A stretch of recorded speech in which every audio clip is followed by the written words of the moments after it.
Welcome to episode 5 of the BEPS project on the amateur. This series chronicles my stab at learning the 15 so-called early piano sonatas written by Beethoven between 1795 and 1801. And as part of my stab, along with my stab, come my unscholarly ruminations and whatever else happens to pop into my head during the stabbing process. So if unfettered commentary and imperfect but well-meaning execution of great classical music are what you're after, subscribe to my YouTube channel, like The Amateur Piano on Facebook and Instagram, or toss me a few bucks on patreon.com/theamateur. You can't get this stuff from seasoned professionals. This week, I embark upon Beethoven's third sonata.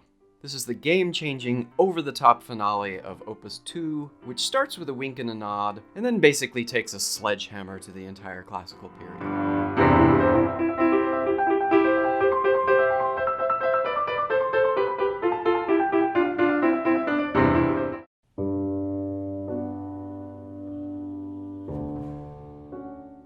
Some of you expressed concern about Hercule because his appearance in the last video was a bit fleeting.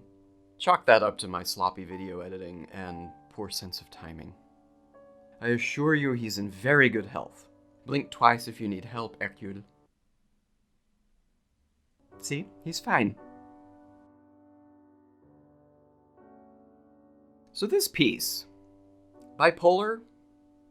No, bipolar is a cop-out because that basically describes all of Beethoven's music.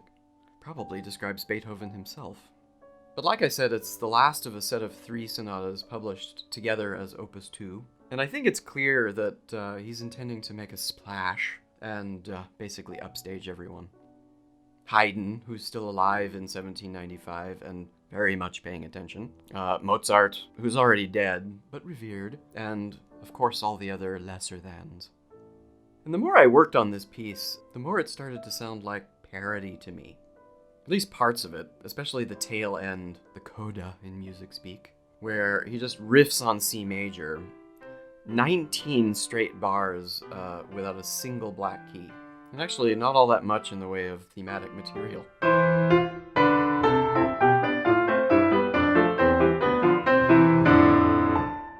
I mean, it's exciting, but unusual. So I'm led to conclude, right or wrong, that this is Beethoven over-exaggerating, kind of poking fun at all the unoriginal boilerplate music being written at the time. And you know, I quite enjoy this aspect of Beethoven, this mean-spiritedness. Or it could just be me projecting. Who's to say? So I was looking up Haydn's death date, as one does. May 31st, 1809, in case you were wondering. Did you know that his head was stolen from his grave after he died? Yeah, apparently some associate of a former patron was into phrenology, which is like this pseudoscience that tried to link mental capabilities to cranial anatomy. Dude bribed a gravedigger to undig Haydn's grave and bring his head for inspection. So I need to talk about the first 2 bars of this piece.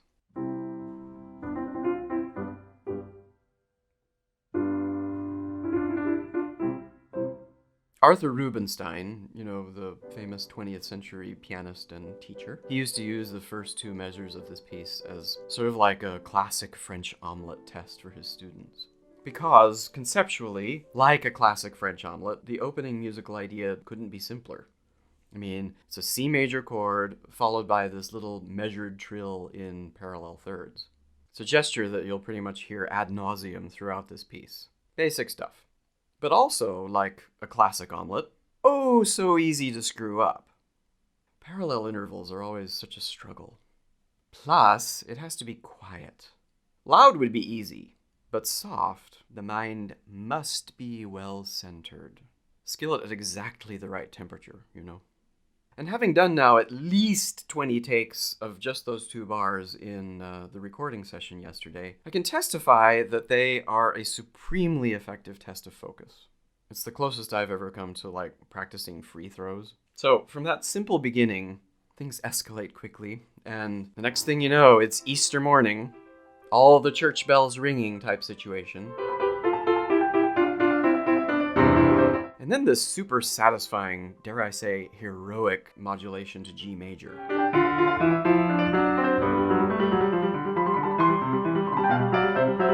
And the next thing you know, you're deeply worried about something. And then overcome by a feeling of transcendent nobility.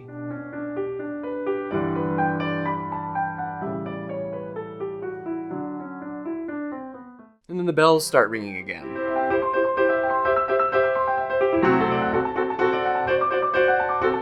Anyways, for me, learning to keep up with the rapid context switching is a big part of running the Beethoven gauntlet. Haters will undoubtedly note that the piece is marked as Allegro con brio, and that my stab is maybe not as con brio as it could be. I settled on quarter note equals 120 in the end because, as noted previously, my mind starts to short circuit north of about quarter note equals 124. And this is a long piece. Only the first movement of the fourth sonata is longer. And well, 120 just ended up being the tempo that I could sustain. Plus, in case this wasn't clear, I tend to strive for good enough. Life is too short and there's too much music I want to play to burn weeks at a time striving for perfection, which is both elusive and illusory anyway. Thanks for coming to my TED Talk.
It's really difficult to do cold. I would totally shit the bed if I tried to do this live. But you know, the profusion of this rhythm reminded me, unfortunately, of the title song from Chitty Chitty Bang Bang, which is now stuck in my head and won't go away. Oh, you pretty chitty bang bang, chitty chitty bang bang, we love you, and our pretty chitty bang bang, chitty chitty bang bang loves us too. Did you enjoy that, Hercule?